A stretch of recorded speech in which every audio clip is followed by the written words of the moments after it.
Julia, it is my 51-year anniversary of writing my first program. 51 years I have been doing this kind of stuff. My first program was on paper tape. And it took a while, before I saw key punch cards. And then finally, I got an Apple IIe. That was huge. So, it actually had a little bit of memory. And then came the discs. The pace of change has accelerated greatly. And that's really what we're going to be talking about today. So I'm going to share a screen for a minute. Then we're going to use the flip chart for a little bit. So indeed, today we are talking about the storms of change and 5 keys for thriving this year and hopefully beyond as well, because I believe the pace of change will keep going. So the first thing I really like to do is a little bit interactive, which is winds of change ahead. What do you see? Please either raise your hand and shout it out or just put it in the chat. And we will be watching the chat. Let me get it over here. What do you see in the world? Changes that you anticipate, volatility that you anticipate that could impact you and might just be in your circle of concern.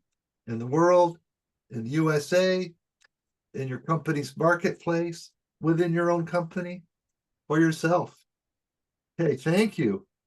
Oh, these are great. Keep them rolling.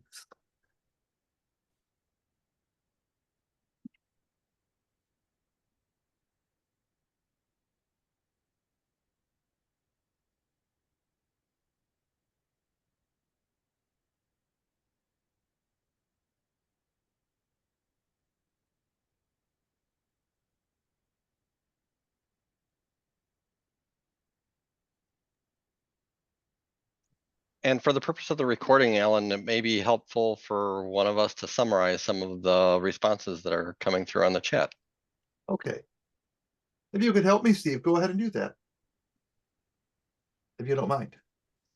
I sure will. So some of the things that have come through so far, virtual workforce, generative AI, tighter budgets, couple on politics, year of politics, polarity of politics, war, couple more on AI and / AI hype, environment and climate, government budget changes.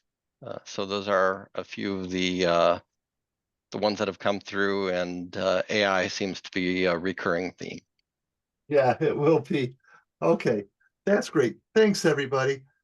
By the way, we could keep going. I'm sure we could keep going. Anybody do doom scrolling? I do periodically. Cyber warfare, thank you. There's another one.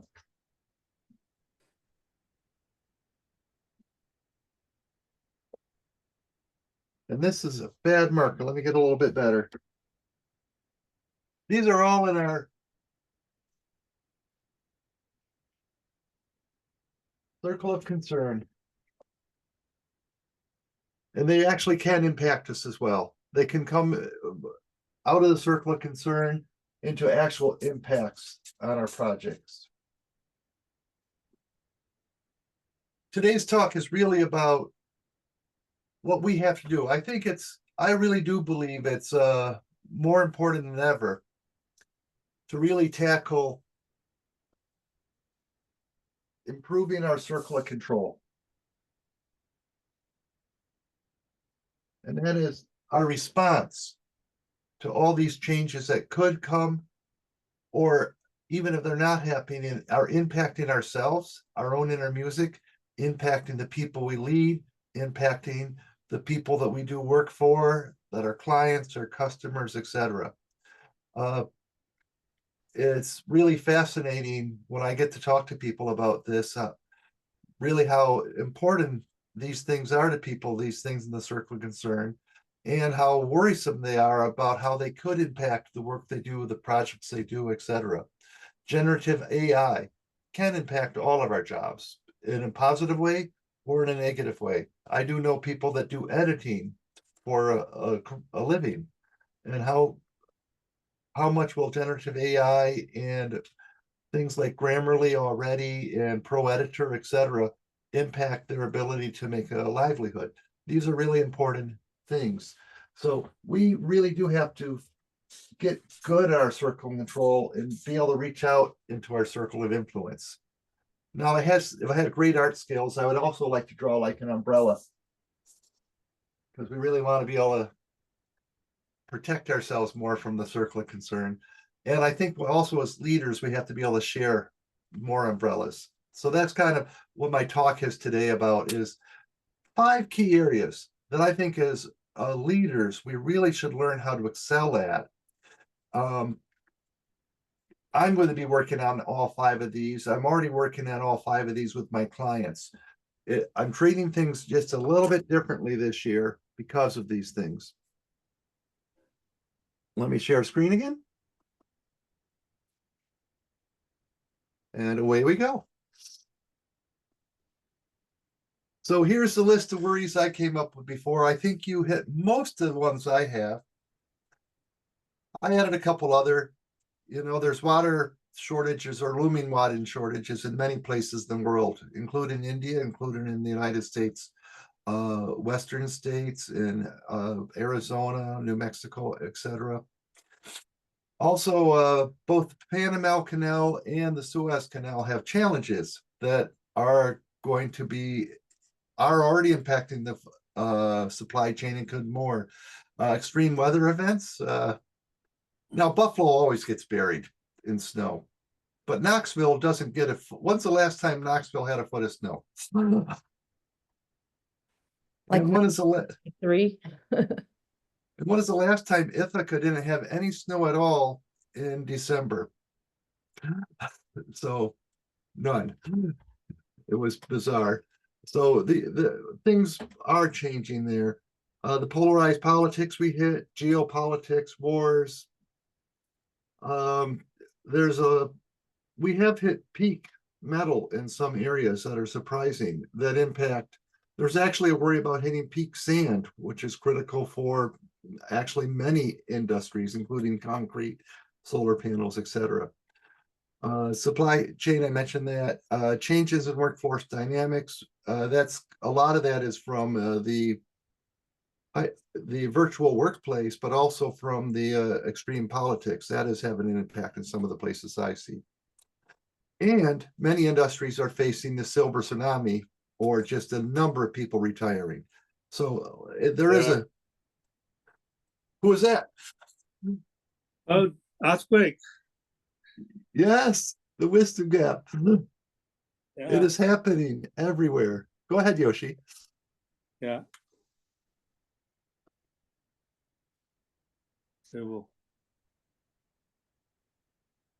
So what are the impacts? There really is an impact to the circle of concerns growing. I find, with the people I work with, there's sometimes, from my circle of work, I find that closing contracts are sometimes a lot faster than ever. People want us ASAP, next week. And sometimes the contracts take a lot longer than ever because they're afraid of budgets. I just see this widening. It's changing the bell curve. When I work with projects, there's a higher attrition rate than there used to be. When I work with projects, the silver tsunami is very much impacting the way that work can get done. Lots of impacts to how we do our work and all this stuff. So there's a real concern here. As leaders, we must be aware of the concerns, and we really have to know that we have to take those concerns on for ourselves, but we also have to be prepared to lead. And one of the quotes that I was given getting ready for this talk was the one from Lord of the Rings. "I wish it need not happen in my time," said Frodo. "So do I," said Gandalf, "and so do all who live to see such times. But that is not the time for them to decide. All we have to do is decide what to do with the time that is given us." So essentially, we're all being faced with what Frodo was faced with, and many fictional characters are faced with, and actually people in real life. It's a call to adventure. So think about your own call to adventure. Think about the people that are impacted by this. What do they need in these times of great change? Think about the people you lead. Think about your stakeholders. When there's a lot of uncertainty, people actually do seek some structure. They do seek some certainty. They do seek purpose. And those are many of the things I'm going to talk about here today with the 5 keys for exceptional leadership. Done with the prelude. Let's get into the work. Key number 1, accept the call to adventure. This is critical. By the way, if you watch, if you've ever heard of the hero's journey, I think that was Joseph Campbell wrote that very clearly. Almost all the time, people deny the call to adventure multiple times before they're thrust into it. And I'm going to encourage you as leaders to really step into it sooner. Let me talk about the mistakes first. Mistake number 1 that I see people do is panic when there's these changes coming down the pike. For example, on projects, I see them start to change things before they need to change them. Even though there haven't been an official change request, just the senior leader said, we're considering this. People react like it was an order given. They're panicking. If anybody has other examples, feel free to chat them up. I appreciate that. And the second mistake is, which I see more often, is hiding. They deny the changes that are coming. They deny that they have to do work differently. For example, I see some projects where they're leaning on people that are going to retire within months. We're going to retire within months, sometimes weeks, to build critical design documents, to build amazing parts of the system when that knowledge is going to leave the building. What they should be doing is mentoring people, but the senior leaders and others are leaning on them to get them to do major critical work before they leave. They're not accepting the changes that are coming. So do not delay the call to adventure. That's when people are delaying the call, they're just waiting to be dragged into it. And that delay is costing themselves and their organizations and their customers. So there's 3 parts to really accepting the call to exceptional leadership, accepting the call to this adventure. First, one of the things I think leaders are really looking for, people are looking for, is the leaders to be calm in the part of change. And so as leaders, we have to really be aware that we cannot be the ones that live in denial. It's a nice, comfortable place. That looks so comfortable under that blanket on the couch. Love to stay there. But we cannot live in the luxury of that. If we want our projects to thrive, if we want our people to come with us, as leaders, we have to recognize that we ourselves have to go through the grieving cycle first. These negative changes really are tough. I've been thinking about what AI means to my own writing process, and I spent a little time denying it before I just started exploring it. How can it help me? Just an example. So we are really, as leaders, we have to be the first ones to get through the grieving cycle such that we can lead others through it. The people we lead, our stakeholders, etc. We must reach acceptance for those changes that are coming, the changes that are here, and the changes that have already been.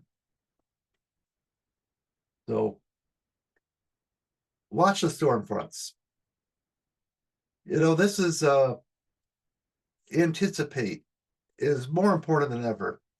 And on certain times, I think one of the things I really encourage people to do, but especially leaders, is to keep a concern log. And what I mean by that is really risks. When people say a risk log, that seems so technical. When I ask people what the risks are, I get this short list. When I ask people what they're worried about, what's in the pit of their stomach that's causing them to just wonder something, but they don't know what it is. In the back of their subconscious, I ask people to really explore those. And that's where some real gold is. Write those down. Write what you're doing about it already. Write down your ideas for a contingency plan if this thing comes true. Watch those storm fronts, anticipate them. Prepare for the weather that could come. Any questions or comments? And feel free to just really shout them out at any time. I enjoy that. So here's the thing, the cold hard truth. When you accepted the job, whatever job you accepted, you inherited what came before. Whatever happened before, it's now your fault. Even if you're there for 1 week, it's now your fault. You must deal with what's to come as well, those things that are coming.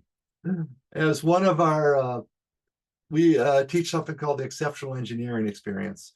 And one of the graduates just did a presentation where he said one of the key things he learned is that we must embrace the suck. Now that comes from the Marines, but I think it's something we can all relate to. We must embrace the suck. Because we have choices when we hit this. We can deny it, we can panic, or we can lean into the adventure. One of our other exceptional engineer cohort members just hit a really big problem. He joined a project, and everybody told him it was a great project, it was almost done, and he'd get to do new work soon thereafter. And he joined the project. Less than a week in, he found that it was a watermelon project.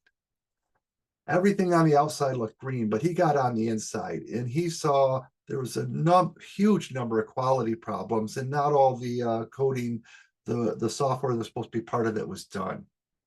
And he embraced this. He embraced the suck. He leaned into the adventure. He basically said, oh, this is my fault, even though I've only been there for a week. And he took the team through a deep planning exercise to come up with what was realistic and how they could get this to the finish line. And then, even though he was an individual engineer, not the team leader, he worked with the team leader and the business stakeholders to get the business stakeholders through the grieving cycle to also embrace the suck and accept the new dates and accept the great value that was going to be delivered. This is key. We must lean into the adventure. We must accept the call to adventure. And adventure is coming. Key number 2. This is always true, that we need to keep a constant focus on value. But I find as I hit more and more turbulence in the projects, this is becoming a critical skill. And it's amazing how many people do not possess this. We have to constantly work on this, and we have to help others work on this. Because mistake number 1 is I see too many leaders just lost in the weeds, lost in the woods. They're focused on granular tasks, and they're lost in that forest of detail. For example, I was talking to one CIO that was telling me about all these details that he had to get done. And I forgot what it was specifically, but I asked him what the value was. And he said, oh, the value is obvious. The value is that we're going to do a survey. And I'm like, how is a survey valuable in itself? What is it valuable for? And it took me about a half hour working with the executive to get him to see what the real value of it was, so he could talk about it better to himself and the people. He was lost in the details. He was lost in the technical thing he was going to do, not the value for it. So we really have to ensure your work has a North Star. Now, what I like about the metaphor of the North Star is, the Mariners used to go by the North Star, and it was always there. you could always tell where the north was, and you could get your bearings. You could know what direction you're going. Even if the clouds were thick, you knew the North Star was there. When the clouds could clear, you'd be able to find your way. So the North Star is your mission. It's a value. It's always got to be mission first, detail second. So you got to help people work on this. What is a mission for the organization? We do a lot of work with the DoD. The clarity of that is often that we have to be able to innovate what we're doing faster than the adversaries, faster than the enemy. We have to work to say, for your project, what is the value of the project? How does it contribute to the mission? How does it contribute to furthering the organization? How does it contribute to making the workforce stronger? And then with these storms of change coming, the question has to be, does the change that are coming impact the value of the mission? Does it change the mission? And almost always it does not. What it means is it's going to impact your plan. And I'm going to come back to that. Which is this: master deep planning. Deep planning really needs to be able to be very focused on the objective, the clear value of the project, but it has to go deeper. There's a few parts. First, here's a mistake. I should probably do two mistakes here. I just have one written down. We don't do planning. With so much change, planning is essentially useless. Anybody heard that before? I have too often. And what people are missing is that the value in planning is not the plan itself, but it's the organization of the people. It's getting people really focused on the mission together and what each person is contributing to that mission and how it all fits together. And when everybody owns the plan, they also own contingency. They also own alternatives. One of the things we do with exceptional difference offerings is we have, whoops, wrong slide. There we go. We help people co-create their team's playbook. And what that does, we have a very good process for this. It leads people to be able to really get clear on what the value of the project is. I was just doing this with a group last week. We brought together what was like 3 warring parties. They thought they were warring parties because they had a lot of conflicts. It turned out their conflicts is because they were lost in the details. Mike Sweeney just made me laugh. Everyone has a plan to get punched in the face. I agree with that, but you need to be focused on what your objective is. We had three groups together, and we brought them together. And what it turned out is they were having conflicts on details in the plan, but not on the overall mission, the value of the project. And we talked about what the value of the project was, what the measure of success. And we started to do a little bit of work on what each member brought to the table, what the skills they brought, and what their role was on the project. And going through that, we found out there was gaps. And we found out there was overlaps. And people were delighted to be able to work these things out. Next is there's organizational process always. Next, the team works through how are they going to use those processes? How are they going to implement them? What is the detail? And then most importantly, they come up with a rational plan that everyone believes in, everybody is committed to. Every individual that's going to work on the plan is part of that, and they come up with a commitment to achieve the value and how they're going to get there. Now the next part is the part that I'm doing more work on than ever, alternative plans that are ready. Because what's happening with a lot of these projects is the stakeholders are also, the people that fund the projects are also hitting the sea of uncertainty. They have questions in the back of their head that they can't quite articulate, but you can see the storm coming. What if the need is greatly accelerated? When do they really want the project to be done? They want it to be done now. They want it to be done 2 weeks ago. So anything in the future is a negotiation. What if that change becomes paramount? What if they need to slow the project down to deal with something else? More than ever, teams have to have realistic alternative plans prepared. I have a silly thing over here which just shows like going from Ithaca to Clyde Peeling's Reptile Land, which is a great place, hundreds of snakes. It's amazing. And here's 3 different ways to get there. And a lot of times teams do those kind of plans. But I think they also have to have the outrageous plan, which is if you had a helicopter, how long would it take to get there?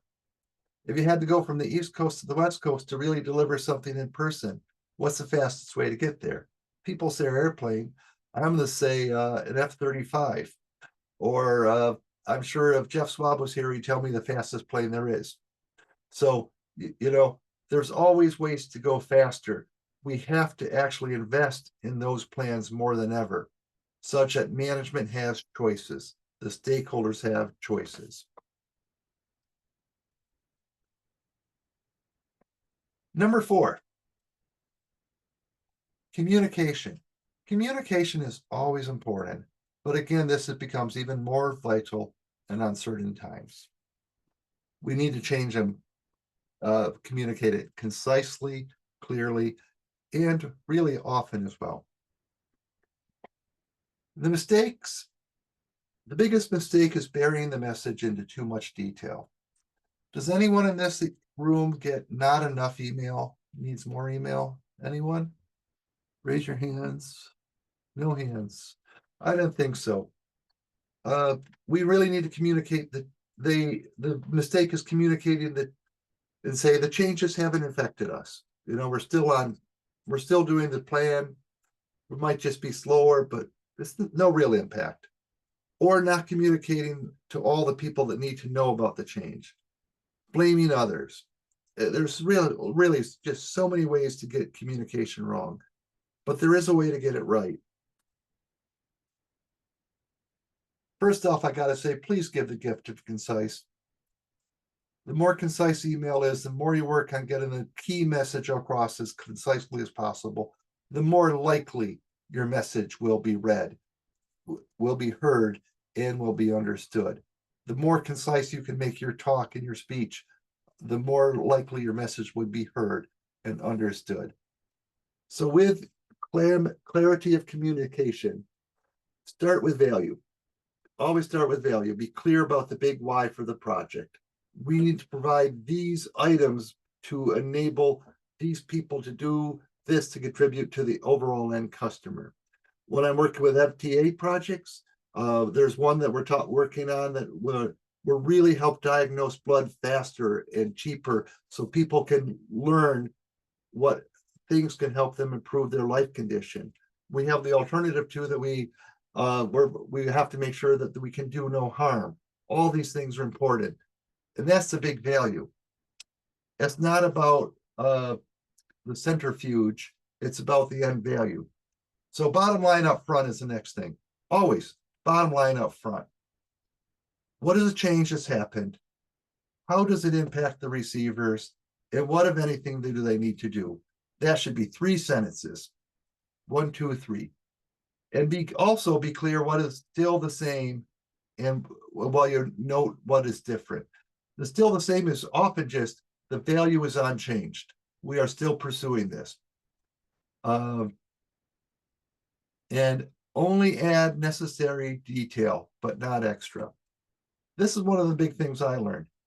They can ask. If they want more detail, they can ask.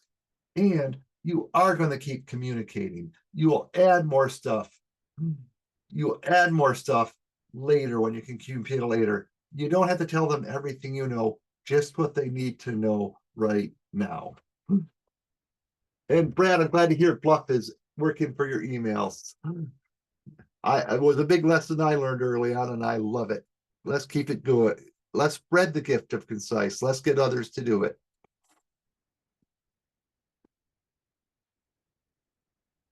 Key number 5. Invest in learning. Invest in expert coaches.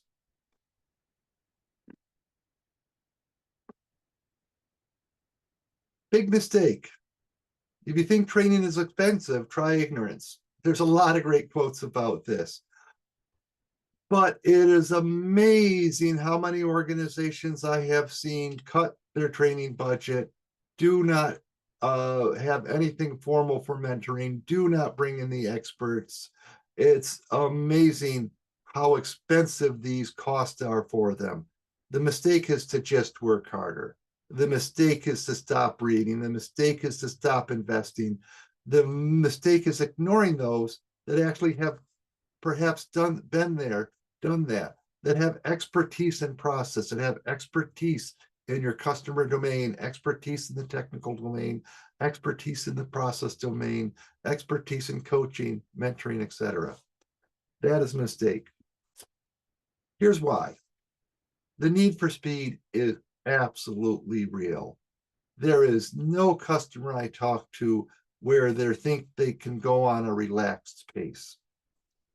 Whenever you have a person funding a project, when they really want it is before they even started it. Once they realized that they wanted the project, they wanted it before. Whenever I do a home improvement project, bringing in a carpenter or something else, it's usually because I realized, oh, we should have done this months ago.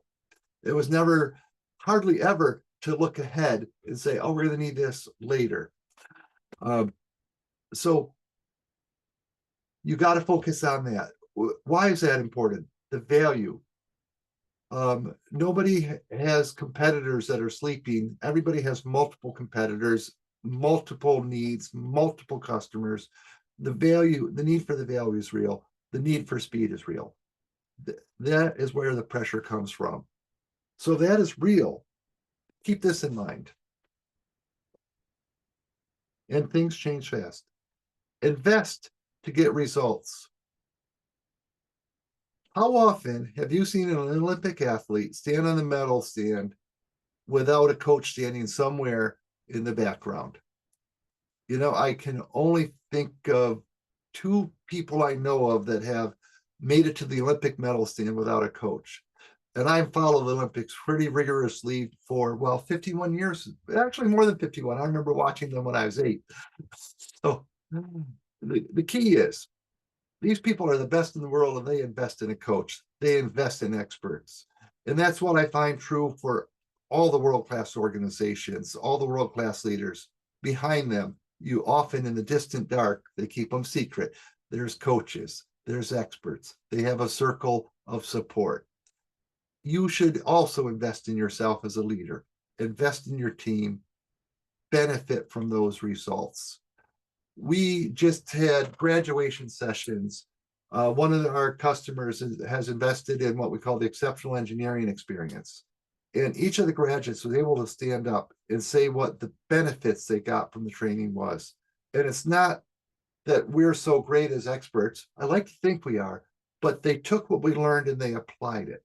The hardest thing you do in any training is to take it and apply it. And these people did the hard work. We gave them the tools, but they did the hard work. One person was able to save over a program month off from a project. And this involves over 100 people. So for a minimal investment, they saved 100 people months of time with just one of the actions he took. One of the other people is working on what we call learn from defects. And I see Brad clapping, he's teaching this as well. Learn from defects. It's amazing if you take the defects that get out and start to study them, how you can prevent them. Another person looked at what was happening in the requirement cycle and see that over 50% of the requirements were being rejected. And he looked and learned from those defects and did multiple iterations where the next it took him 3 iterations, but it kept going down the number of rejected requirements. Now the requirements are flawless going on to the next stage. The process is not only faster up front, it improved the speed of getting requirements, but it also increased the fidelity of requirements and vastly reduced the downstream rework. Invest and get great results. You need to put the 2 together, track them. This is critical.